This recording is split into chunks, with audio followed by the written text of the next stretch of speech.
Entertainments చందన వాళ్ళు ఈ cinema చేశారు. నటరత్నాలు ఇందాక శివనాగ్ గారిని కష్టాలు చెప్పమంటే ఆ కష్టాలు కాకుండా ఆయన మౌసూన్ రావు దగ్గర పరిచయాలు అయ్యి చెప్తా వచ్చారు. ఆ కష్టాలన్నీ శివనాగ్ గారు ఆయన చెప్పడం కాకుండా వాళ్ళ అబ్బాయితో చెప్పించదలుచుకున్నట్టున్నారు. సో వాళ్ళ అబ్బాయి చెప్పిన దాన్ని బట్టి కష్టాలు అర్థమైపోయింది. చాలా కష్టాలు అంటే కష్టం లేకుండా సుఖం ఉండదు.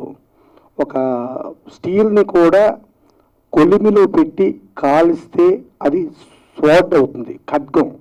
అంత కష్టపడితేనే అది ఖడ్గం అవుతుంది, లేదంటే అది మామూలుగా తుప్పినలోకి వెళ్ళిపోద్ది. అలా ఖడ్గంలాగా మారిన క్యారెక్టరే మా శివనాగు.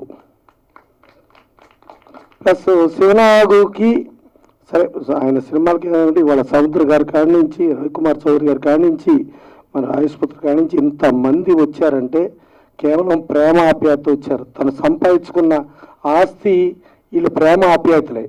డెఫినెట్గా మంచి టైటిల్ పెట్టారు, నటరత్నాలు. నటరత్నాలు అనగానే నటరత్న అంటే పైన నందమూరి తారక రామారావు గారి ఆశీస్సులతో కలిపితే నటరత్నాలు టైటిల్, మంచి టైటిల్, అద్భుతం, బ్రహ్మాండంగా పెట్టారు. సినిమాలో కూడా అందరూ బ్రహ్మాండంగా యాక్ట్ చేశారు. సరే ముందు ఏదో టైటిల్స్లో చెప్పారు, ఎవరో నలుగురు, ఆ నలుగురు లేకపోతే కళ్యాణ మండపాలు ఇండస్ట్రీ పుట్టినప్పుడు లక్ష్మీ ఫిలిమ్స్ లింగమూర్తి గారు లేకపోతే శంకరాభరణం లేదు, శంకరాభరణం లేకపోతే సాగర సంగమం లేదు, స్వాతిముత్యం లేదు, ఏ సినిమా లేదు, లింగమూర్తి గారు లేరు. కానీ సినిమా ఇండస్ట్రీ ఉంది. సినిమా ఇండస్ట్రీ ఏ ఒక వ్యక్తితో ఆగదు, ఇది ఒక వ్యవస్థ. ఈ వ్యవస్థలో వ్యవస్థ నడుస్తూనే ఉంటుంది. సరే అదేదో వాళ్ళు సినిమాటిక్గా ఏం పెట్టుకున్నారో అది వాళ్ళ ఇష్టం కాబట్టి ఓకే. కానీ సినిమా ఇండస్ట్రీలో వ్యక్తులు వస్తారు, వెళ్తుంటారు, వ్యవస్థ ఎప్పుడూ ఉంటుంది. సినిమా ఇండస్ట్రీ ఎప్పుడు బతికే ఉంటుంది. సరే దాంట్లో కొంచెం ఒడిదొడుకులు వస్తాయి, ఆటుపోట్లు వస్తాయి, మధ్యలో కరోనాలు వస్తాయి, ఎన్ని వచ్చినా సినిమా ఇండస్ట్రీ నడుస్తూనే ఉంటుంది. సినిమా ఇండస్ట్రీ అనేది మెయిన్ చెప్పాలంటే ఎవరన్నా బాగా ఇబ్బందుల్లోనో కష్ట నష్టాల్లోనో లేకపోతే ఏదన్నా మెంటల్ టెన్షన్లోనో ఉంటే ఆ టెన్షన్లో ఒక సెకండ్ క్షణికమైన ఒక ఆవేశంతో చేసే ఒక ఎదవ పనులు ఏమైనా ఉంటే ఒక్క సినిమా చూస్తే ఆ ఎదవ పనులన్నీ మర్చిపోయి ఒక మంచి పౌరులుగా తయారవడానికి కావాల్సిన వినోద సాధనమే సినిమా. ఆ సినిమా అనేది ఇట్స్ ఎ మెడిసిన్.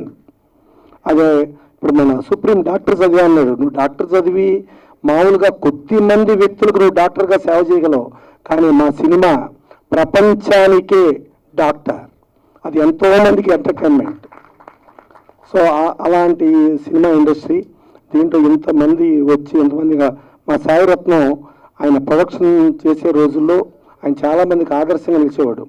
ఒక ఆర్టిస్టు 10 లక్షలు అడిగితే సాయిరత్నం ఏం చేస్తాడో తెలియదు, 10,000కి సినిమా చేపించేవాడు.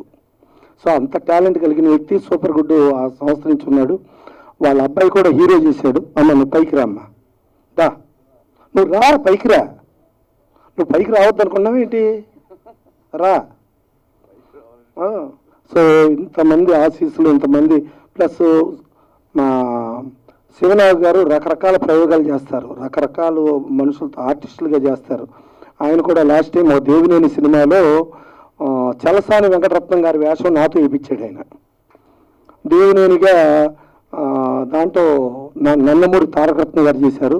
సో శివనాగ్ గారు ఎన్నో ప్రయోగాలు చేస్తారు. ఆ ప్రయోగాల్లో కష్టపడి చేస్తాడు. బిగినింగ్ నుంచి ఒక సినిమా స్టార్ట్ అయిన కానించి ప్రమోషన్ అయ్యి రిలీజ్ వరకు ప్రొడ్యూసర్కి వెళ్ళంటుండి అన్నీ తనే, ప్రొడ్యూసర్గా 24 క్రాఫ్ట్స్ అన్నీ తనే నిలుస్తాడు.